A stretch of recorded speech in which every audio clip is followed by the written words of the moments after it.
Hi there.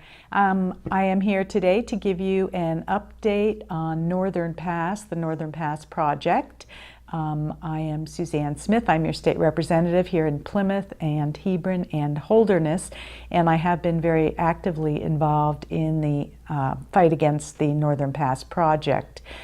For those of you who have been asking me on the street, what's going on with Northern Pass? Is it still happening? Is it a done deal? Has it been stopped completely? We are in the 7th year of opposition to Northern Pass as it has been proposed. New additions and changes keep happening, and none of them are any better than the last one we've heard about. The Site Evaluation Committee is responsible for making the final decision as to whether the Northern Pass project should go through, and if so, what they want it to look like, what changes will need to be made apart from how it has been proposed. In addition, Northern Pass still will need federal approval to cross the border from Canada to come into the country and also to go through the White Mountain National Forest. So there are still a lot of hurdles for a project which they hoped would be a slam dunk back 5-6 years ago. The Site Evaluation Committee is supposed to finish their deliberations in September.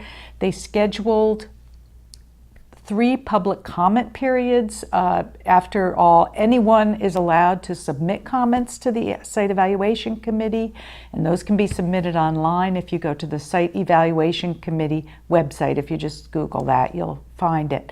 But the public comment periods, there was one on July 20th, which I attended and participated in, and which was very exciting, I thought, because myself and 3 other legislators presented a document, public statement signed by 107 legislators or former legislators, and the 4 reps and senators who signed it were 2 Republicans and 2 Democrats. Senator Bob Guida, our District 2 senator here, Neil Kirk, who's the chair of the House Finance Committee, Howard Moffett, state rep from Canterbury, and myself, Suzanne Smith.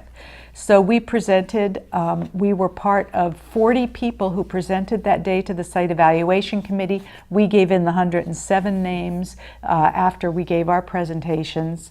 Another woman brought in 20,000 signed petitions on a huge, just a huge hand truck carrying boxes of signed petitions from people who are opposed to the project.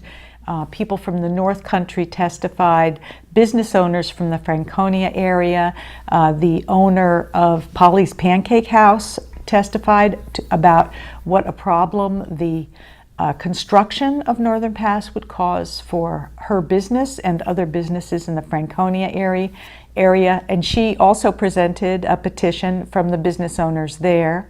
The other, Steve Rand, owner of Rand's Hardware, and my fellow state rep from this area, testified about how businesses in Plymouth and he spoke personally about his own business, about how construction projects in Plymouth have damaged the business of the Main Street businesses here in town. And so it was pretty exciting. I think 40 people testified, and some representing more people than who spoke.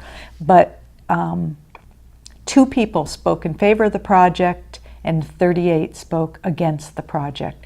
So the Site Evaluation Committee seemed to be listening to us, which is always good to know. Good that they are paying attention to what people are saying, because previously, I think it was a week or 2 earlier, Northern Pass testified and had their tourism expert testify that businesses wouldn't be harmed at all by the construction that would tear up the downtowns. In Plymouth, they testified 3 to 4 months. Downtown Plymouth would be broken up. Franconia, similar situation. And of course, this would be during the tourism season for both of those areas, which is really terrible. Another huge thing that has happened in the last month is the flood on the deluge of rain we had on July 1st. did severe damage to roads in Grafton County. And two of those roads were routes 116 and 112, which passed through going up towards Easton from Franconia and then down to Benton and before they get to Woodstock. And in Easton, the roads were closed. The road that the Northern Pass plans on burying the project was closed, and the whole understructure of the road seemed to just disappear. You could see pictures online. And the residents asked the question, if this is what happens when it rains, what happens when this road that has really no underlayment is dug up completely?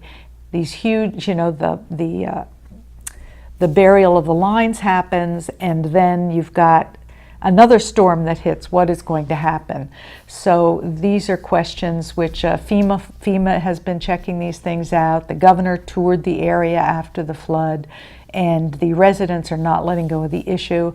They are making sure that everybody knows about this. Also, the folks in Easton, and I will highlight Chris Pastoriza, who's an Easton resident, and she's part of the Easton Conservation Commission, has been working tirelessly and nonstop doing research on the roads, and are the roads wide enough, according to DOT, Department of Transportation, to even allow burial of lines along the road or under the road. So there have been some really interesting things happening. Another update in the Northern Pass puzzle, actually there's two or three, but just quickly, House Bill 626, which is the bill that I was the prime sponsor of that passed a year ago, and one of the things that it required was for the Department of Transportation to revise their utility accommodation manual to support what the law said about burying lines along the interstate corridor. And the federal government had to approve this utility accommodation manual update, and before June 1st, they did indeed approve that part of the utility accommodation manual update, so that law is now in effect completely, and any project, for instance Northern Pass, could apply to use the energy infrastructure corridor that has been designated in the law and bury the lines along Interstate 93, rather than going through all the small towns along the route. So that's pretty exciting news, and we're pleased that actually the utility accommodation manual was completed, and we just need to keep holding Northern Pass's feet to the fire and encouraging the use of that. The town of Plymouth has, who is an intervener in the project, has continually said, we only will support this project if the line is buried along Interstate 93.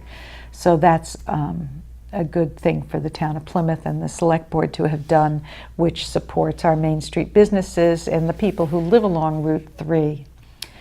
So in other news regarding Northern Pass, for those of you who don't know, Massachusetts passed a law a year and a half ago requiring that a certain amount of energy come from renewable resources, either generated in the state in Massachusetts or transferred, the transmission of power to the state. And last Thursday was the deadline for proposed projects to submit their proposals to supply Massachusetts with this power. And I think 6 or 7 different projects, competing projects, have applied for this request for proposal, or RFP, and Northern Pass is one of them. And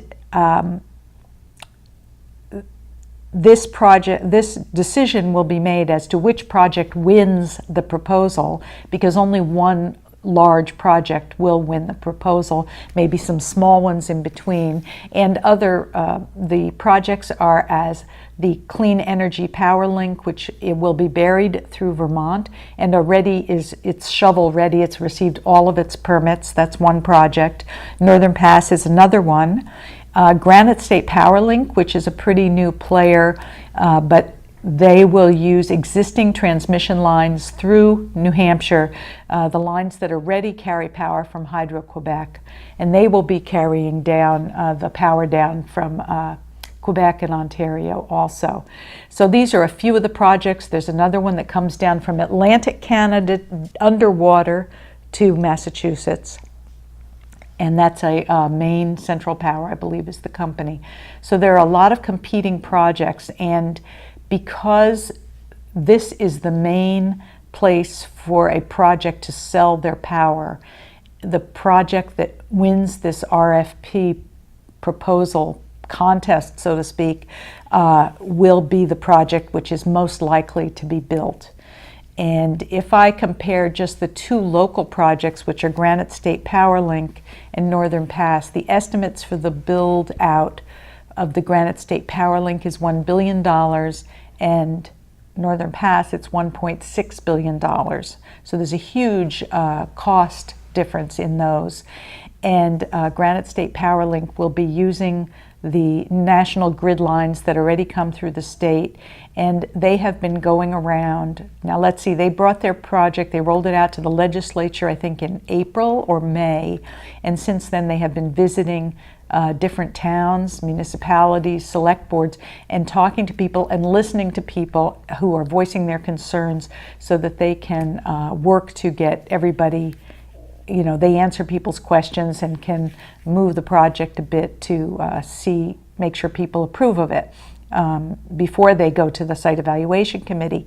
Now, if you look at Northern Pass, who has been in the fight for 7 years, they are just now talking to Plymouth businesses about what they can do to assist the businesses to make this a project that Plymouth will accept. It's a little 7 years late, but they are actually trying to do this now, which is a little behind the, little late. Also, Northern Pass had a power purchase agreement, which the Public Utilities Commission a few months ago denied because it would, we passed a law a couple of years ago that Eversource, Public Service of New Hampshire, or any other power company would have to divest of generation facilities. For instance, the Merrimack Scrubber, the coal plant down in Bow. So those are projects that PSNH, Eversource, needs to divest themselves of. And so they were trying to get a power purchase agreement. The Public Utilities Commission denied the permit because it would interfere with this divesting of generation facilities. And so a bill was introduced into the Senate, into the state Senate, which was kind of a go-around, and the legislature would force the PUC to accept this power purchase agreement that Eversource / Northern Pass was presenting. And the legislature saw through it and did not pass the bill. It has been retained, and it may come back in January with support or totally changed. But in any event, that is one thing that has happened. So the same day that the request for proposals were presented to Massachusetts, Northern Pass sent out a flurry of press releases, and one of them seems to be changing the entire plan from being just hydropower to being hydro and wind. You know, it's a long article, and when I read the article, this was an article in depth. This is a picture of Bill Quinlan, the head of Eversource. And indepthnewhampshire.org is an excellent source of news about the North Country, and they had a 4-page article on this. And one of the things in their press release that Northern Pass put out last week was that their new plan would allow, it would benefit Massachusetts customers by providing $10 million to support low-income energy programs and services for Massachusetts low-income customers. And as you might imagine, that did not go over very well with the people of New Hampshire. The consumer advocate of New Hampshire, Maurice Kreis, has expressed concerns about the project in its entirety. And so that's a pretty interesting take from our consumer advocate, and I'm glad to see he's doing his job. So there's a lot going on with Northern Pass. Things you can look at online are going to the site evaluation, New Hampshire Site Evaluation Committee, or just put in SEC Northern Pass and you'll find that website. You can find a list of public testimony, of comments people have made, and also testimony that was given by anyone who testified in front of the Site Evaluation Committee. And that would include Laura Sappho, who is our county attorney, who is representing Grafton County, because Grafton County commissioners way back when opposed the project, and Grafton County is an intervener in the project. There are many local residents who live or work along the line, proposed line, who are interveners also, and people all up and down the Pemmy River corridor from New Hampton, Bridgewater, Ashland, Plymouth, and then up through Woodstock, the towns where the project will be going through the towns: Franconia, North Woodstock, Plymouth, Campden, well, through the outskirts of Campden, Thornton. Those are all people who have been participating in the Site Evaluation Committee process. There are 7 people on the subcommittee which will ultimately approve the project or deny the project, and we are still waiting to see what the federal government will say. And in the meantime, every time Northern Pass changes part of their plan or the where the structures will be located, they have to go back for almost a redo, not of the entire process, but for a bit of it. So Northern Pass bringing first 100% hydroelectric power down from the area where the Pessamit Indians, Inuit live, inland from the St. Lawrence River, or Northern Pass with hydro and now wind, and we don't know where the wind would be coming from. There's a lot of balls up in the air, and we don't know the answers, and I don't think they do either. But stay tuned, and I will try to keep you up to date as more things happen. I know Jules here from Pemmy Baker was down at the Site Evaluation Committee a couple of weeks ago also, and I'm sure she has reported on that too. So if you have any questions for me, I am always available online at suzanne.smith@leg.state.nh.us. That's my email address, or you can just go to the state website, the general court website, and my address is there also, or ask Jules here at the station. So thanks so much for watching, and as I learn more, I will be sharing it on my Facebook page, and also I'll be coming down here to give another update. So thanks so much.